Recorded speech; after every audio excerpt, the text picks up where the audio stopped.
I skipped my childhood best friend's birthday after his new girlfriend called me the typical girl best friend and accused me of trying to steal him, and now he and our families are furious with me. Miles and I have known each other since we were 2 years old because our parents are best friends. While I wouldn't call Miles my best friend, we've always been close. We hang out occasionally and see each other at all the major holidays, thanks to our family's connection.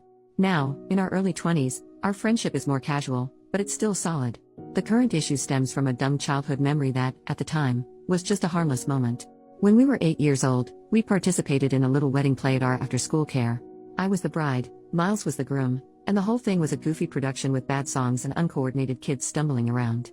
Naturally, our parents took pictures and videos of the play, proud of their little actors. To this day, one of those photos hangs on our respective family picture walls. Miles has been dating Lindy for the past year.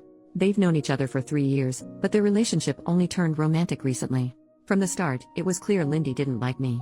Every time we were at the same celebration, she'd make a snide comment about me being a typical girl best friend. Once, she even accused me of secretly wanting to sleep with Miles. I have no idea where she got that idea. Miles and I barely see each other outside of family functions, save for the occasional monthly catch-up over food. We're close, but our friend groups and schedules are completely separate. Things escalated after Lindy saw the wedding play picture. From then on, her comments became more frequent and pointed.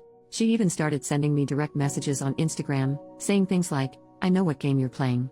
I was baffled. It wasn't a game, and I wasn't even sure what she thought I was doing. I tried talking to Miles about it. He told me to just give her time, which felt dismissive but also like the easiest option. Then came Miles' birthday party last Saturday. I was invited, of course, but Lindy decided to send me a message before the party. She wrote something along the lines of, "I'll be supervising you. This is our first birthday as a couple, and you're not going to take up his time." That was my breaking point. I talked to Miles again, hoping he'd step in or at least acknowledge how toxic this was becoming. But all he did was repeat the same advice, to give her time. I couldn't do it anymore. When the party started, I sent him a quick text apologizing and told him my mom would drop off his gift. I just couldn't face the tension anymore. Now, Miles is upset with me for skipping his birthday. Lindy claims I made the whole situation about myself, and my parents are disappointed I missed what they consider a family function. I haven't shown anyone Lindy's messages because I didn't want to blow things up or turn this into a bigger mess. She's a new part of Miles' life, and I didn't want to create drama that could make things harder for both of us. I thought talking to Miles would be the adult thing to do, but clearly, that hasn't worked. For the record, I have no idea why Lindy is jealous. Our families have never joked about me and Miles being together, nor have they ever pushed for that. In fact, I think they'd be against it if it were ever even suggested. The wedding play picture is only up on the walls because our parents thought it was a cute memory from our first school play.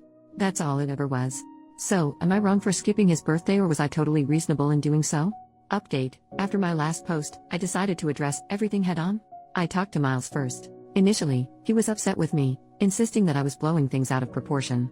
We went back and forth for a while, and after laying everything out, we both agreed to take some distance for now. He needed time to figure out his relationship with Lindy, and I didn't want to deal with the added stress of petty drama anymore. Next, I spoke to my parents and explained the situation in full. They were shocked and upset about how Lindy had been treating me, but they respected my decision to handle it myself. Still, it felt good to get it off my chest. For a little while, nothing else happened. Life moved on. Until Tuesday night. Some friends and I decided to take advantage of the midweek holiday and went to an Irish pub for karaoke. It was a fun night, at least until my best friend and I went to the restroom to freshen up. That's when everything spiraled. As we were touching up our makeup, Lindy and a group of her friends walked in. They immediately started making loud, passive-aggressive comments. Things like, "Man stealing bitches," and, "Imagine pretending to be a guy's friend just to sleep with him." Pick-me girls are the worst. They didn't address us directly, but they made it painfully obvious who they were talking about. It was cringy. It didn't stop there. They slowly edged closer to us, essentially cornering us near the hand dryers, acting like we weren't even there. My best friend finally had enough. She grabbed my hand, pushed through them, and pulled me along. We were almost back at our table when Lindy ran up behind me and yanked my hair. I lost my balance and fell backward onto a metal footrest. The impact was so bad I saw white. Before I could process what was happening, one of her friends poured beer on me. Then a fight broke out and at some point, someone dropped a heavy pint glass on my head. The next thing I knew, Lindy and her friends were being escorted out by the police, and I was taken to the hospital. The aftermath was worse than I expected. My parents and Miles' parents both rushed to the hospital, furious about what had happened. I was diagnosed with a severe concussion, a fractured nose, and a hairline fracture in my back. I ended up staying in the hospital until Thursday morning. In the meantime, Miles tried calling me repeatedly, but my parents told him it wasn't the right time for him to visit. I also received an official notice that a legal case had been opened against Lindy and one of her friends for assault and causing a public disturbance at the bar. Now I'll have to deal with the legal side of things too. Once I was home, I finally spoke to Miles. Our conversation was long and emotional. He admitted that Lindy's behavior went far beyond what I had experienced. She'd isolated him from friends, berated him constantly, and taken her frustrations out on him in terrifying ways. He described how she would scratch and bite him when she was angry, and how she made him feel trapped in the relationship. By the end of our talk, we were both in tears, apologizing to each other and vowing to rebuild our friendship. At the very least, we agreed to communicate more openly moving forward. Miles broke up with Lindy shortly after our conversation and is currently staying at my parents' house to get some space and figure things out. That's where things stand for now. Second update. Hi everyone, there's been some progress, so I wanted to provide an update. I'll share the main points now and dive into more details later. First of all, a court date has finally been set for the case against Lindy. It took 2 months to arrange and is still 3 months away, but at least something is happening. Our lawyer has explained that, as a first-time offender, Lindy is unlikely to face jail time. If she does, it would probably be no more than 3 months. More likely, she'll have to pay a fine equal to 100 days of her income or something similar. I've left all of this in my father's hands. I simply don't have the energy or the headspace to deal with it myself. There's also a second legal case underway, this time tied to my health. What started as a hairline fracture in my back has developed into a chronic condition. I'm in daily pain. Some days are better than others, but there hasn't been a single day where I've been completely pain-free. As a result, I've been unable to work. For now, my insurance is covering 75% of my former income, and my workplace is making up the difference. However, it's likely that I'll be let go soon, as I can't return to my job. Because of this, my insurance company has filed a claim against Lindy to recover my lost wages. Right now, I'm not in contact with Miles. While I initially tried to support him, the reality of being disabled because of his jealous ex-girlfriend has left me feeling bitter. I recognize that he was also a victim in all of this, but I can't help but blame him, at least in part, for what's happened to my life. I'm working through these feelings in therapy and trying to find ways to move forward. To cope, I've taken up some new hobbies and started writing more. I'm also exploring online classes and courses to keep myself engaged and motivated as much as one can in my shoes. One bright spot in all of this has been Miles' parents, who have been incredibly supportive. His mother in particular, has been a godsend. She's gone above and beyond to help me, volunteering to drive me everywhere I need to go. We've even become friends and went to see Deadpool and Wolverine together recently. As a stay-at-home wife, she has the time to offer, and her kindness has meant the world to me. Interestingly, one of Lindy's friends reached out through my lawyer, offering to testify against her. She also sent a letter apologizing for her role in everything. According to her, Lindy had convinced their friend group that I was bullying her and had even claimed that Miles cheated on her with me in the past. That revelation shed a lot of light on Lindy's behavior and the toxic bull crap she'd been spreading. That's where things stand for now. I'm doing my best to heal and move forward, but it's a slow and difficult process. Take care of yourselves, and always shield your back. New update. Hey everyone. So, here we are again, and honestly, I'm just exhausted. Things have progressed, but this whole ordeal feels like it will never end. The first court date came and went. It was my insurance company versus Lindy, and, no surprise, she lost.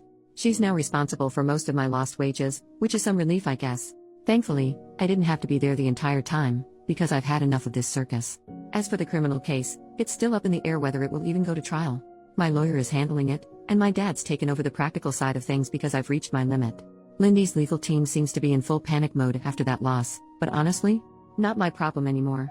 More of Lindy's friends have come forward with testimonies, and it's been enlightening. Turns out, this isn't her first time pulling something like this. One girl shared how, back in high school, Lindy started a campaign of rumors because she was jealous of the girl sitting next to her boyfriend. It gets worse. Lindy literally sprinkled breadcrumbs on this girl's table to trigger her celiac disease. Yes, breadcrumbs. It wasn't provable back then, but now, with all these former friends speaking up, the truth is coming out. And let's be real, these people aren't stepping forward out of moral clarity, they're just terrified of the fallout on their own records. Receipts are pouring in, and the whole thing keeps getting uglier. Now let's talk about Miles, because that's another disaster. We're still not speaking, and for good reason. It turns out he's known for a while that Lindy was threatening him. She told him bad things would happen if he didn't cut me off and stop his parents from talking to me. And what did he do?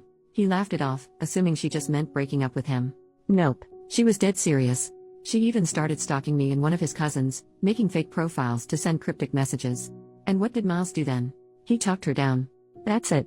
He let her spiral, and now I'm the one left dealing with the fallout. I'm furious. He knew she was unhinged and didn't do anything meaningful to stop her. His dad finally stepped in and dragged him to the police to file reports about everything. They've gathered evidence, including screenshots from when Lindy stalked his cousin and photos of injuries from when she got physical with Miles. At least something is being done now, but it's too little, too late for me. As for Lindy, she's gone quiet, except on TikTok of course. My friends keep sending me her cringy videos, and it's honestly disturbing. She's pretending like nothing is happening, posting trendy videos with her new boyfriend. From what I hear, she's living at his place now, probably because her parents cut her off. And the boyfriend? Well, my friend did some digging, and let's just say he fits her type.